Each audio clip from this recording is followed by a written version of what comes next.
Okay, so I have two questions. Okay.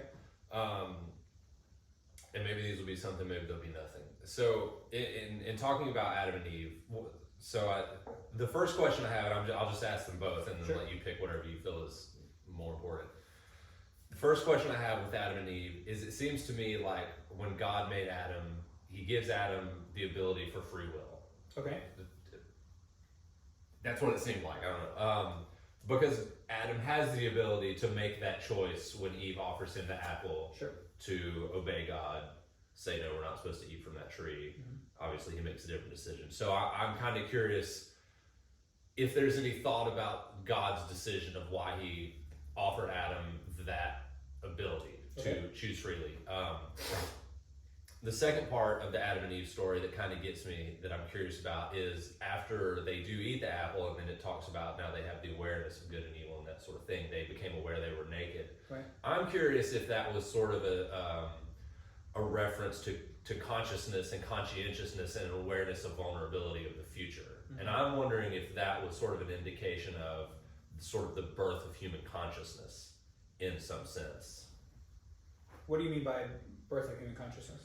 Like, I kind of, to me, it when I read the story of Adam and Eve in Genesis, it feels like Adam and Eve were put there to be these sort of, I mean, so you just talked about how humans, we have a spirit that can interface with God and animals don't, but I almost wonder if we had a version of that spirit that was almost more animalistic, in the sense that we weren't, that Adam and Eve, before eating from this tree, if they weren't aware of good and evil or consequences or things that could befall them, if there was this lack of awareness of those things, like what sort of spirit was that? And so I'm just, when it says, they were aware they were naked, I don't know if I'm supposed to take that as just a literal sense their bodies were uncovered, or if all of a sudden they were aware that there was a future and conscientiousness came in, and the vulnerability to that evil befalling them, essentially. Yeah. So these are all difficult questions because obviously we don't know anything. So that I wrote down, the term is prelapsarian, so before the lapse, before the fall. Okay. We don't know much of anything, right? There's outside of Genesis 1 through 3, there's very little about it anywhere else. We know from Paul, I know I bring up Paul a lot, he's kind of my other, so John is my area of like scholarly interest, Paul is also one of my other areas of focus. Paul talks about there being a book that has existed forever with God, and it's called the Book of the Names of the Lamb Who Was Slain. So before God created anything, there's this book, and it has names in it of Christians, people who will believe in the Lamb that was slain.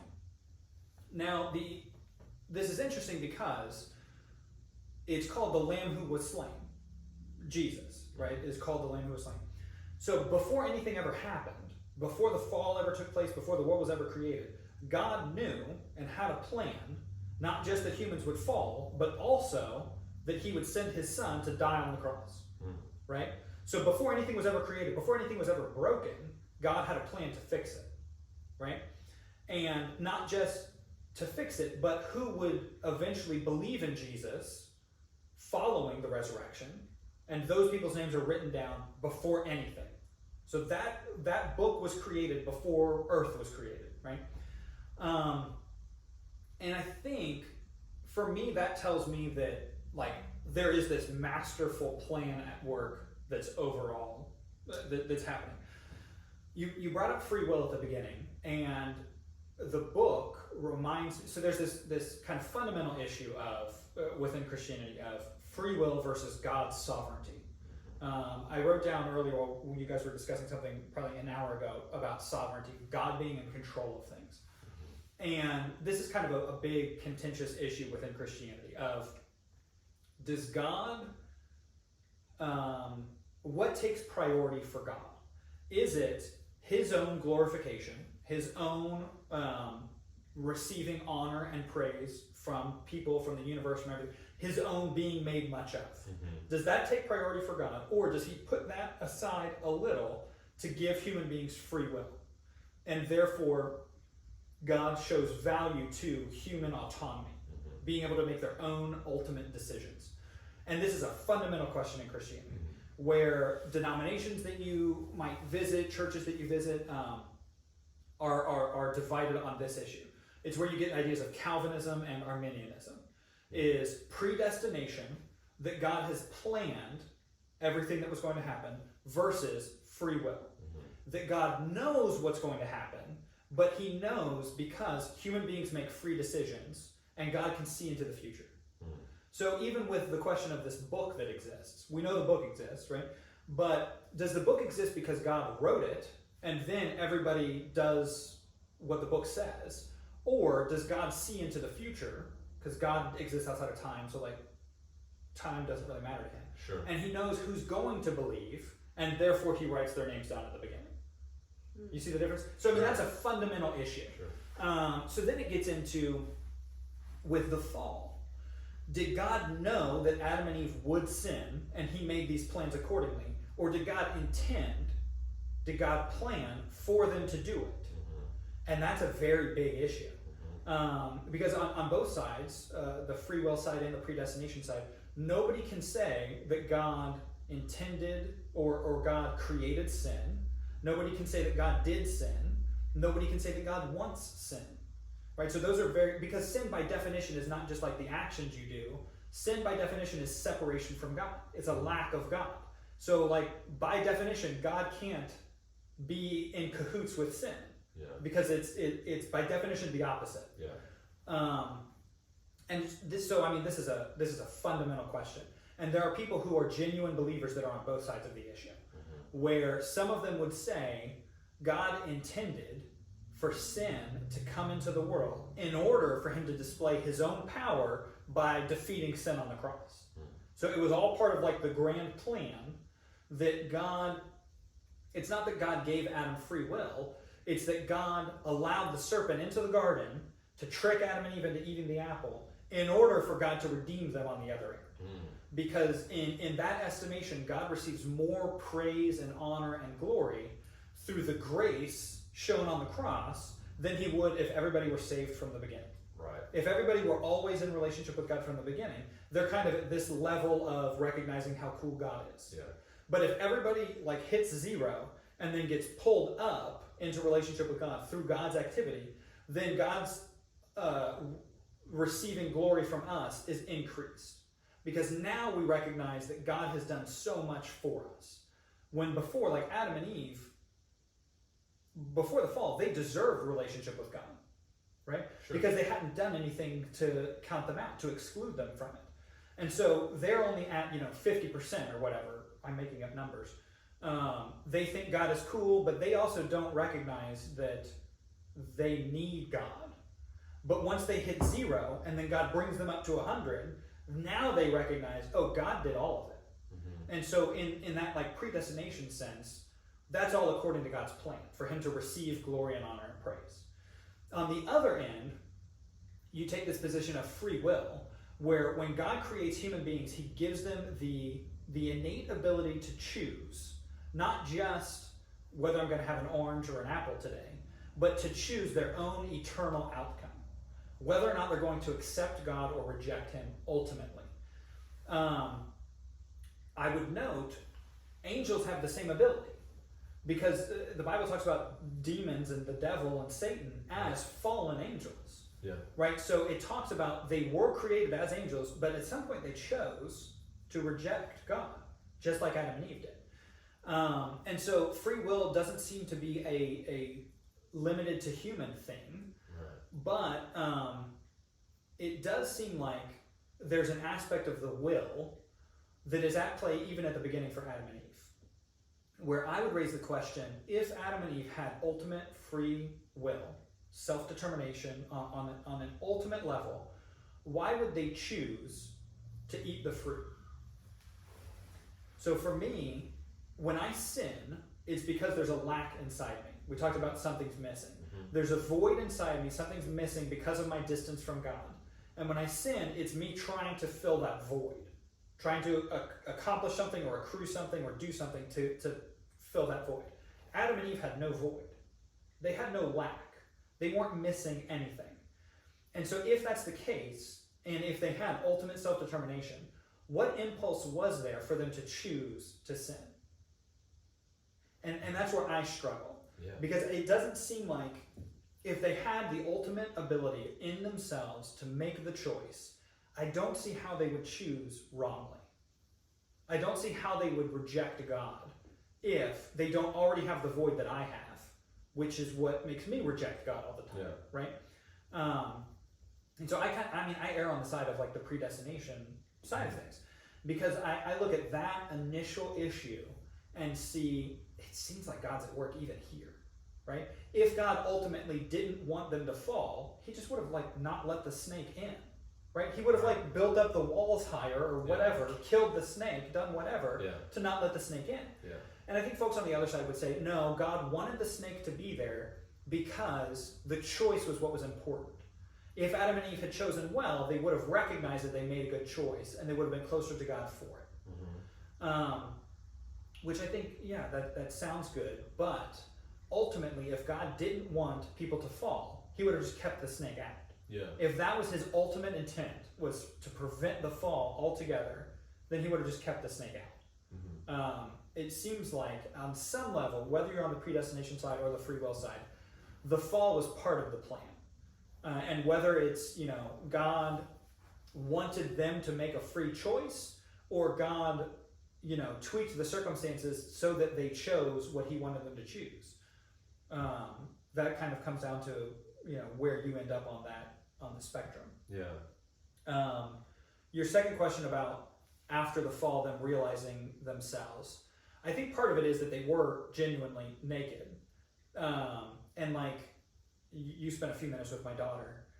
It would not have taken long for her to take her clothes off. You know what I mean? Like, she's 3 years old. She has no concept of that. That, to her, there is no issue with being naked. Mm-hmm. The baby, her favorite toy right now is belly buttons. And if you spend enough time with her, she'll lift your shirt up to find your belly button. Okay. And so my 3-year-old will lift up other people's shirts to show the baby the belly button. Right? So my 3-year-old will lift up her shirt or my shirt to show the belly button to the baby. And they have no concept of that because they're children.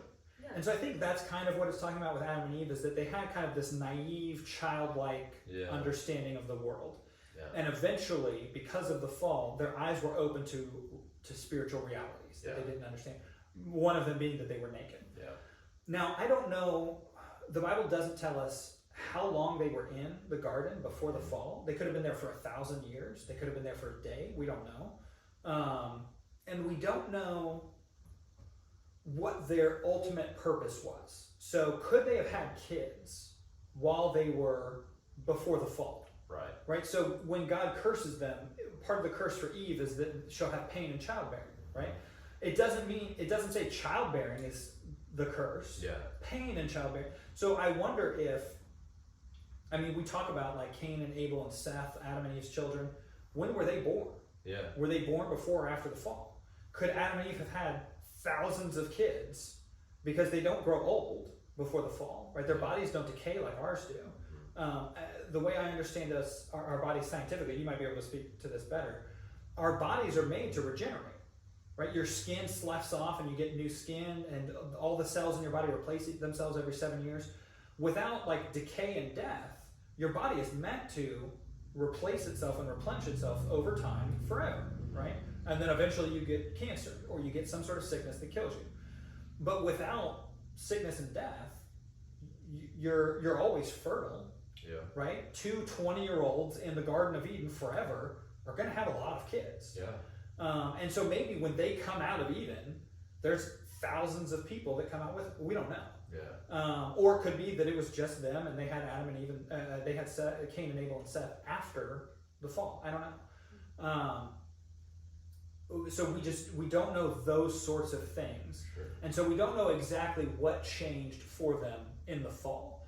It gives us nakedness, I think, as like an example of they're not kids anymore. They're not naive to the realities of like the spiritual good and evil anymore.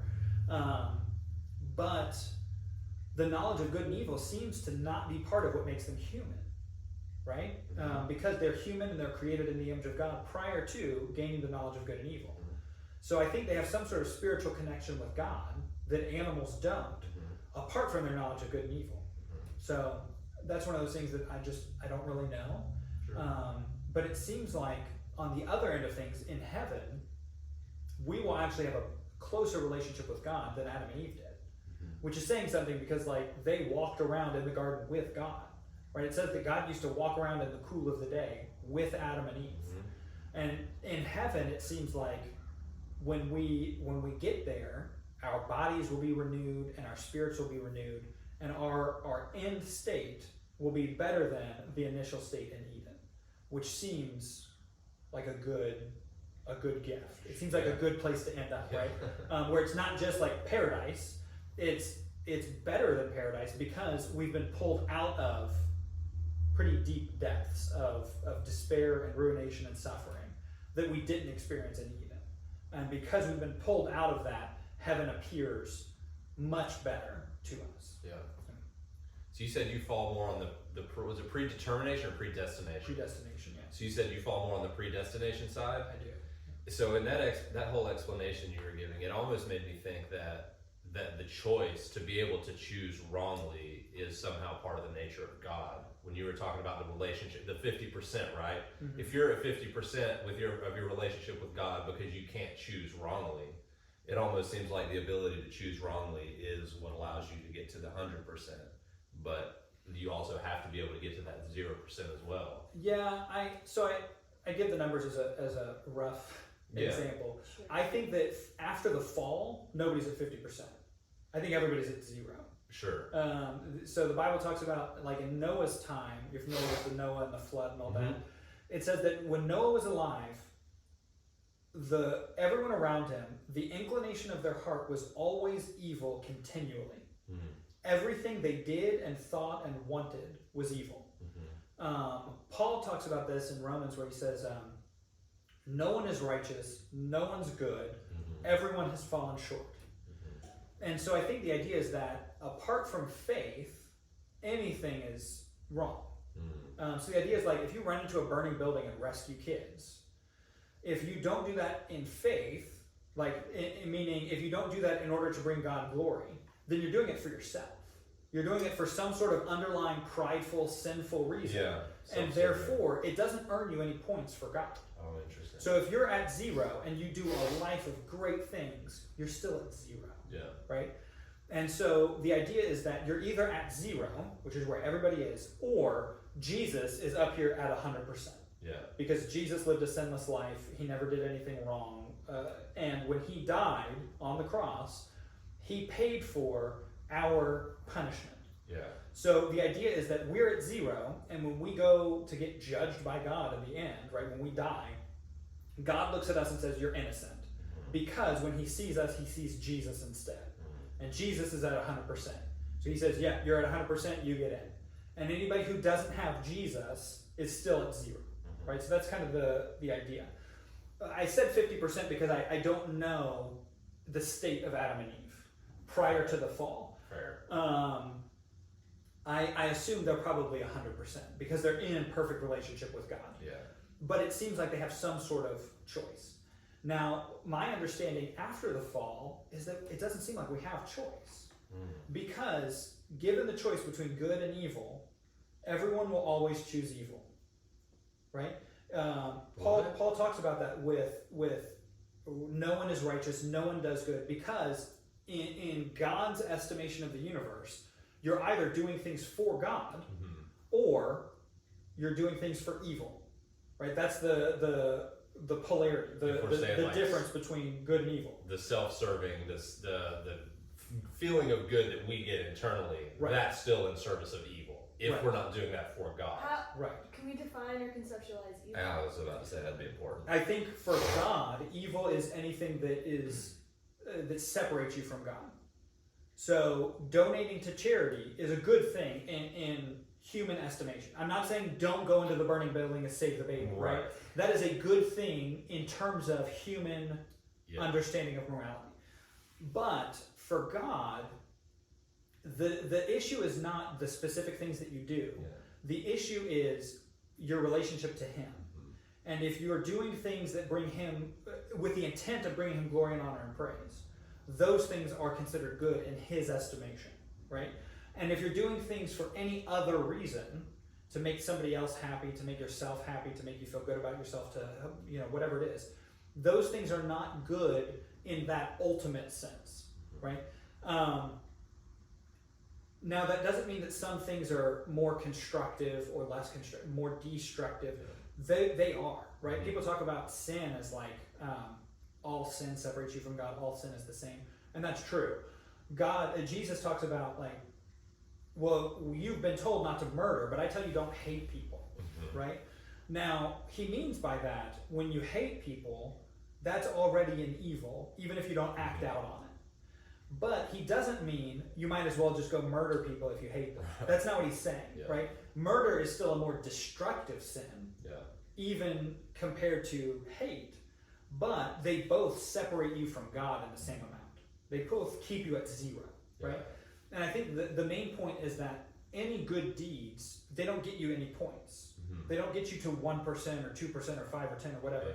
They all keep you at zero. We tend to think that like, well, good deeds will get us up part of the way, and then Jesus will save us and get us the rest of the way. This is kind of what we were talking about with like morality and ethics in the culture, where Christians try to fix moral issues thinking like, oh, we're going to make it easier for Jesus to save these people. And that's not kind of how it works. That's not the function. It's like a fundamental misunderstanding. Right.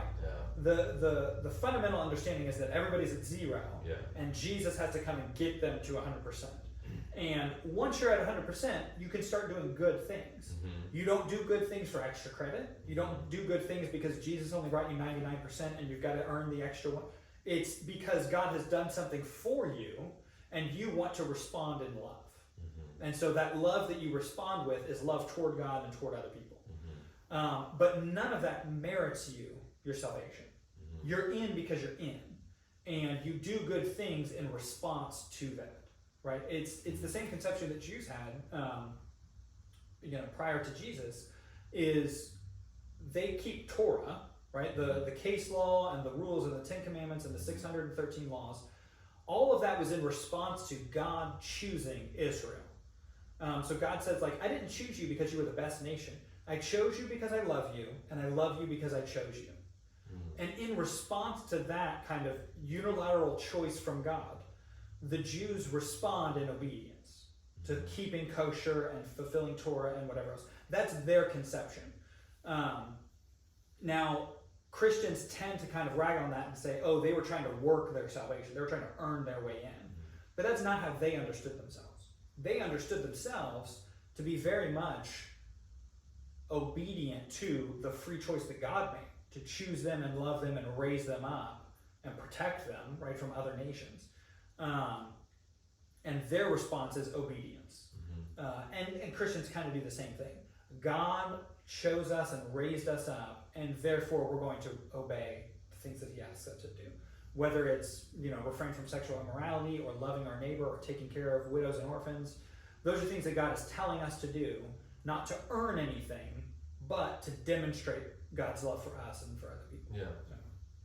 It almost seems, that's definitely a reframe from, I don't know that I had a specific way of how I thought about it. I don't know if I even specifically thought about it as in good deeds and bad deeds, but that certainly is a reframe and a perspective or an understanding of it that I've never heard before. But I've that sort of plays into this sense, this sort of intuitive sense that I've had of God and how the universe and the world and just our lives work.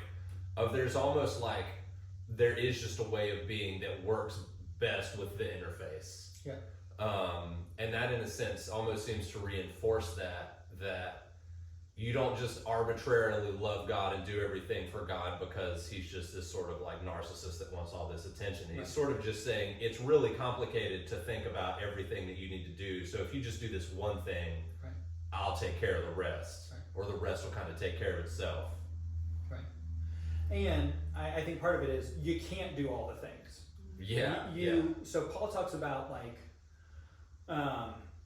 it's not just that there's these 600 commandments and you can't keep all of them because it's, eating certain things and not eating certain things and keeping ritually pure. He's not talking about that. He's saying, even if you, completely apart from like Jewish Torah, have in yourself a moral code, You have your own moral compass of rights and wrongs. You personally will always break your own moral compass. You will always fall short even of your own standards. And so Paul says, like, that's the problem.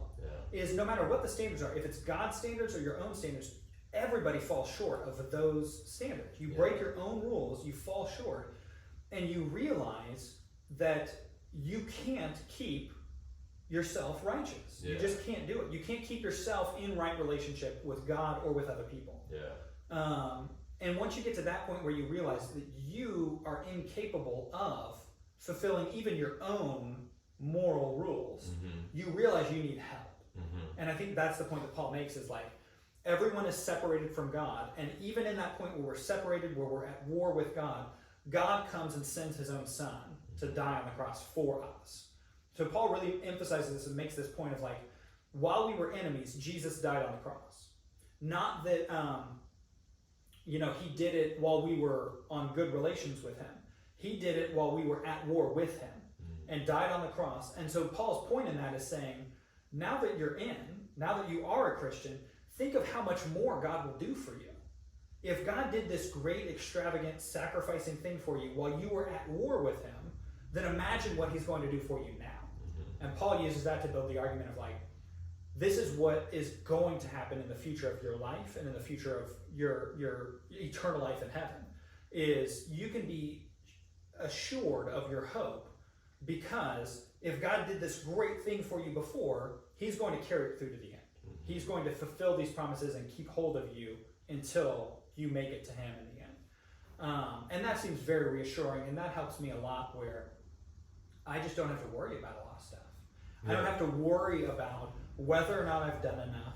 I don't have to worry about whether I said the right things or the wrong things to the person that I talked to on the street, or if I said the right series of words to convince somebody to become a Christian. I don't have to worry about any of that, because God will take care of those things, and I can rest assured in God being in control of those sorts of things. I guess I feel like that ties back into what we started the conversation off with the idea of surrender. And it really just is. It's like, I guess it reminds me of the story. I don't know the details of or what book this is in or anything, but the story where Jesus is he's preaching to, I believe, a bunch of fishermen, and he ends up getting on one of the boats because he can preach to a larger audience, and he basically allows this boat to draw up a bunch of fish from the ocean ride, and this fisherman is like, oh my gosh, I could have never done that without you, and then he sort of gives himself over that moment. But it is, the talk of surrender of, if men and women, we surrender to each other, this ultimate surrender to God of just like, I'm never going to get this done on my own, so I might as well give myself over to you. And we talk about trust when it comes to, like, male and female relationships, but that's what it is with God as well. So we call it faith when we're talking about God, but it's trust. It's believing, like, I'm going to surrender to God, because if I hold on to it and if I make my own plans, I'm going to screw it up. I'm going to fall short of my own standards. I'm going to mess up my own plan. I'm not going to make it. But if I surrender to God and trust that he has a better plan than I do, all I have to do is trust that he's going to make it work out for me, right? I was talking about, I keep bringing up Paul in Romans. That's what we're studying in our Bible study right now. Paul is talking about this assurity that we have as Christians, and he concludes this big kind of sweeping statement by saying that God works together all things for good for people who love him and are called by him, right? So even when circumstances are rough and everything looks terrible, God has a plan that he's working out for our good. And so that, I think, is a big source of hope for people that are suffering or struggling or illness or whatever it is, that even in those circumstances, God is working those things out for good. And if we don't surrender to that and we try to hold on to it, then there's no guarantee that we're going to receive the good that God has planned at the end of it, right? And so in the same way that I trust that my wife is going to take care of my needs, right? I'm going to surrender to her, and I'm going to submit to her and trust that she's going to take care of me, and vice versa. It's the same thing with God, where I have to submit to whatever it is, even if I don't understand, some aspects of the plan. I have to submit to those, lack of plans that I know in order for him to achieve the good that he has planned for me. I find that it helps me sleep at night, right? Sure. That I don't have to be in control of everything. Yeah. It helps. I think that's where a lot of the internal peace comes from. Yeah. Mhm. Yeah. What so you said that you had a couple Bible questions you were wanting to get to. Yeah. So some of the questions you've got on here, you asked recommendations for really powerful places to begin reading in the Bible. You said other really powerful places. Did you have any initial places in mind? Well, I mean, I just started with Genesis. Okay. You know, so I guess maybe that question was if there are just, I don't remember that specifically, if there were just any other like really, I don't know, salient areas that are good to go to, or if you just recommend just starting at the beginning. And I recommend not starting at the beginning. Oh, okay. I think that for folks who don't have a lot of kind of fundamental knowledge, reading through the Old Testament is hard. Okay. It just really is. There's parts of it, you get to, the book of Numbers where it's a lot of numbers. Yeah. And there's this tribe and there's these people and there's this many people and it's just chapters and chapters and it's very hard to kind of slog through it. I always recommend starting in the New Testament. Okay. Personally, I recommend starting in John. Okay. John, I think, is both the most accessible gospel, straightforward for the most part, but also I think has the most like depths to plunge into, where it's got very much both levels. Where it's very accessible. This is where you get, John 3:16. God so loved the world, he gave his only son. Like, that's pretty straightforward. Yeah. But also, if you study that a whole lot, like I wrote my dissertation on John 3:16 because I had 200 pages worth of something to say about that verse. Yeah. And so it's both, I think, the most accessible as well as like the deepest depths that you can plunge into. Oh, interesting. And so I think I think John's a great place to start. Any of the Gospels really. Because those give you the fundamental information about Jesus, which is, the point, right? Where the stuff that's happening in the Old Testament points toward Jesus and is setting the stage and is telling you about Israel and is telling you about all these things. But, the Gospels are really the core foundational part of Christianity, right? Yeah. It's about Jesus and his death and resurrection. Yeah.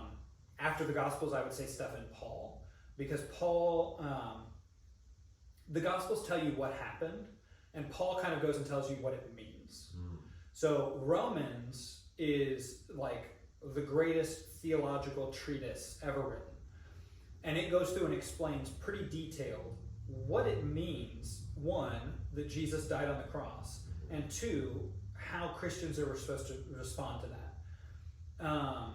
And so Paul does not talk about Jesus' life at all, right?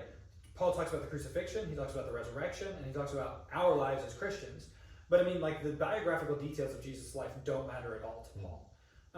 And so having those two kind of sides in common, where you get the biographical details and the stories and the miracles from the Gospels, and then also Paul over here telling you, okay, but this is what's actually happening. This is the spiritual reality that's taking place. Because the Gospels don't tell you that. Yeah. The Gospels tell you that Jesus died on the cross. The Gospels tell you that he rose from the dead.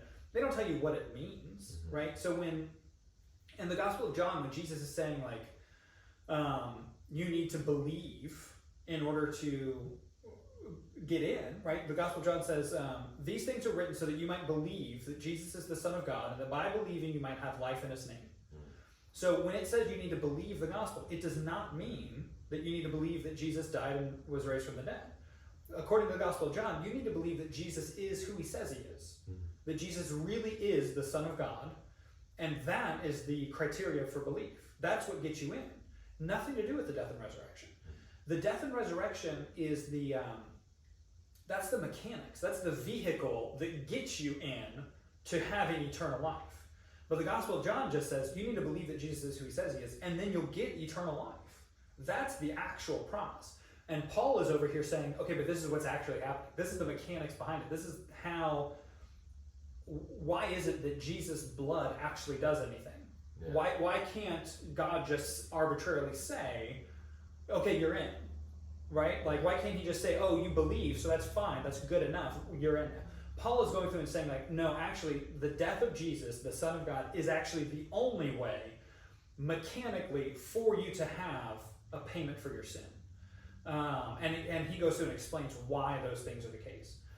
So I would say between those two, Gospels are a great place to start. And then moving into kind of the deeper understanding in Paul's letters, Romans and Galatians and Ephesians, to understand the mechanics, the spirituality of what's happening underneath the surface that you get in the Gospels. Yeah. Okay. Yeah. Can I see the paper? Mm-hmm. I know we collected these questions over Yeah. a few weeks, didn't we? Yeah. The last one I think is probably what Stuart also would answer. I bet what you would. Yeah, the translations. Oh Yeah. yeah. I'd be really interested in that. So I get this a lot where people will say, oh, there's so many Bible translations, it must mean that the Bible's not trustworthy, right? Because nobody knows how to translate it, so it can't be. So this is where we talked about inspiration a while ago. People will say, well, it can't be inspired if there's so many different translations. So there's a couple issues with that, where we have, when I say we, I mean like Christians in general, scholars, or whatever. We have a pretty set manuscript tradition. We've got a ton of manuscripts, little pieces of paper that survive for thousands of years that have fragments of information. And scholars that know Greek better than I do and can read manuscripts better than I can put all of that together and they estimate, I think this was the original text of such and such a book, the Gospel of John, the Book of Romans, whatever. And they put those manuscripts together in Greek. And that's kind of one whole aspect of getting our Bible in English today, is combining all of these manuscripts and putting them together into what we think is the accurate representation of what was originally written. So if you look in any modern Bible at John 8, there'll be brackets around the first several verses. Because if you're familiar with the woman caught in adultery, the story, Jesus is out and about. These religious leaders bring this woman and put her in front of him and say, this woman was caught in adultery. The Bible, the Old Testament says we should stone her. What do you say? And this is where Jesus kind of famously says, let the one who's without sin cast the first stone. All of that story is in brackets because modern people, modern scholars who put together manuscripts don't really think that that was original to John in that section. So they're not sure. Yeah. So they leave it in, but they put it in brackets because it's very up in the, it's 50-50 whether or not it was original to the text. Yeah. The same thing you see at the end of Mark. Mark's gospel ends in verse like 8 or 10, and then there's brackets for 10 or 12 verses. Yeah. Where the original, we're not sure where it actually ended, and so they add brackets to show you like, we're not really sure if these verses are actually in the Bible or not. All of that is issues with our manuscript tradition, where we don't have any instance where Paul actually like took pen to paper, or where John took pen to paper. We don't have those papers. All we have are copies. And so that's an issue for some people. But the manuscript tradition that we have for the New Testament is miles ahead of the manuscript tradition we have for anything else. Right? Everything we know about like Caesar comes from stuff that was written 1,000 years after Caesar. Right? Yeah. Everything we have from like Plato and any of the like ancient Greco-Roman philosophers, that comes thousands of years after them. Yeah. Hundreds of years at the least. The stuff that we have in the New Testament comes within a century or 2 or 3 of the actual writings. So everything that's written in the New Testament comes within 100 years of the events that they're recording. Probably less than that. And all of the manuscripts, not all the manuscripts, the earliest manuscripts that we have come within, I think the earliest we have was like 125, which is probably within 40 years of when the actual book was written. So compare like 40 years between the autograph and the manuscript versus like 1,000 years for other ancient sources. So we don't have the perfect manuscript or autograph that we would want. Sure. But we have something that's a lot better than most other ancient sources. So that's kind of all in one aspect of our Bible. Yeah. Now the other aspect of that is we take this Greek manuscript that we have. So I brought with me the Greek New Testament. So this is the whole New Testament written in Greek. Oh, wow. So this is one of 2 that are kind of the primary New Testament Greek manuscripts. Yeah. So when people are translating from Greek, they're either using this or a similar one that's in blue that are both pretty simple. They just have different, they disagree on certain issues with manuscripts. Yeah. when people are writing translations, they're starting from the same point. They're starting from the same like manuscript that everybody agrees on. Yeah. You get into issues with translation in general where you have to balance, do you want a literal translation for word what's happening? Or do you want a more free translation that captures the meaning of what they're intending? So my example that I always use is the seat of your emotion. We would all know that it's your heart, right? So when somebody says, I love you with all my heart, we know what that means. But that is a figure of speech. The organ that's pumping blood in your body has nothing to do with your actual emotions that you're feeling. In Greek and in other languages, your heart is not the center of your emotion. Sometimes it's your liver, sometimes it's your pancreas, sometimes it's your brain. And so if we're reading something that says, I love you with all of my pancreas, that wouldn't make sense to translate that word for word. Okay. So different translations that we have, the ESV and the CEV and the NIV, they take different approaches on, should we translate it pancreas, because that's what the literal word is, or should we say heart, because that's what it means? And so they will disagree. They have different translation theories on, do we want word for word to try to match the order of words that Paul uses, or to match the turn of phrase that Jesus uses? Or do we want to capture the meaning and put it into more English readable vernacular? Yeah. And so they will diverge on that. But most of them start with the same manuscript. And so if you're reading an NIV, that's fine. If you're reading an ESV, that's fine. If you're reading the CEV, that's fine. They are just using different translation theories for what's important to capture when you're translating this. The ESV is normally what I read, but it is more technical in the way that it presents certain words. It will use words like propitiation, which is not an easily accessible word for somebody who's not kind of in the Christian know. Okay. Whereas the NIV will probably use a different word that makes more sense. Now, there are translations that I avoid.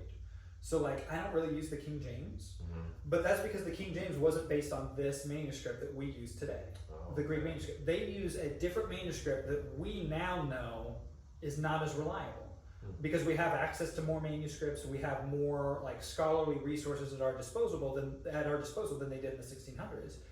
And so the King James is based on a manuscript that was like a copy of a translation of a translation. Which, if you know anything about like Google Translate, you don't do that, right? You can't translate something from Russian to Greek to Hebrew and then to English and expect it to be the same. Yeah. And so part of the issue with the Reformation and part of the issue that we do now, we try to go back to the original Hebrew and Greek manuscripts and translate from there. And the King James has many layers in between. And so I tend not to read it for the most part. I know people who are very much like King James only. If you're not reading the King James, you're not reading the Bible. Like, okay, but it's not a good translation. Like, it's not. Let's look at the Greek, and I'll show you the parts where the King James changes or leaves stuff out that is not okay. So that's on one side of it. The other side is books like The Message, if you're familiar with that. The Message takes like the meaning for meaning approach to an extreme that I think is not okay. So it's called a paraphrase. It's not called a Bible translation, it's called a Bible paraphrase. And it adds and takes out a lot to try to make it more like readable to a 21st century English speaker. But I don't read that if I'm trying to read the Bible, because they have added and edited and changed so much that I don't think it's an accurate representation of what like the actual Bible is supposed to be saying. They have a version called the Amplified, which does that, but when it does those like editorial additions, it puts them in brackets. So it'll use a word like propitiation and then it puts it in brackets to explain the word. That's okay. It just kind of bogs me down a lot when I'm trying to read, and it's got all this extra stuff that's not technically in the Bible. Part of that is just, I believe in inspiration, right? The Bible is inspired by the Holy Spirit. The comments are not, right? The bracketed stuff is not.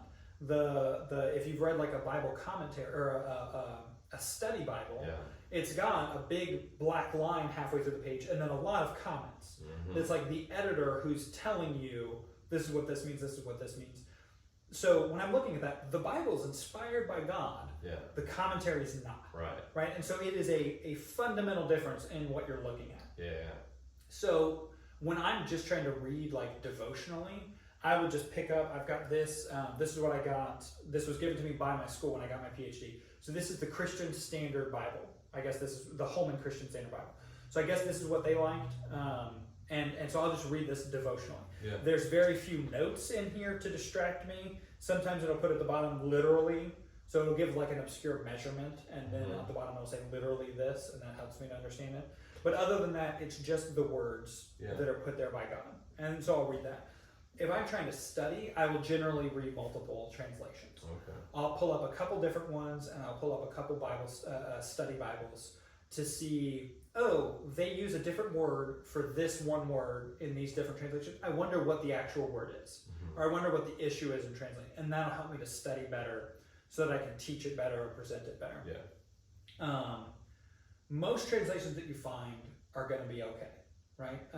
But I steer clear of those that are kind of on the fringe, King James and New King James included, where I don't think they accurately represent the manuscript, which I think is the issue. Yeah. Other than that, the translation is up for whatever you find easiest to read, right? To make sense to you. The NIV is more accessible. It's just much more, it's put into colloquial language so that you can read it better. And if that's what you need, that's great. I think the NIV reading the Gospel of John is kind of like the most accessible avenue to start like reading and learning what's going on. I wouldn't recommend like super technical language and a super technical book when you're like starting off trying to understand, what's going on. Right. So I really like talking about translation theories and manuscripts and stuff. So it's a lot of fun. Yeah. Yeah. Anything else before we wrap up? I mean, we could talk for so much longer, and I'm sure we will again, but in the interest of time and having to get back. Yeah. Gosh, thank you so much for the gift of your time, and I hope you enjoyed it and getting to speak about things that you're obviously passionate about and know a lot about. So, anything you wish we would have asked you that we didn't ask you?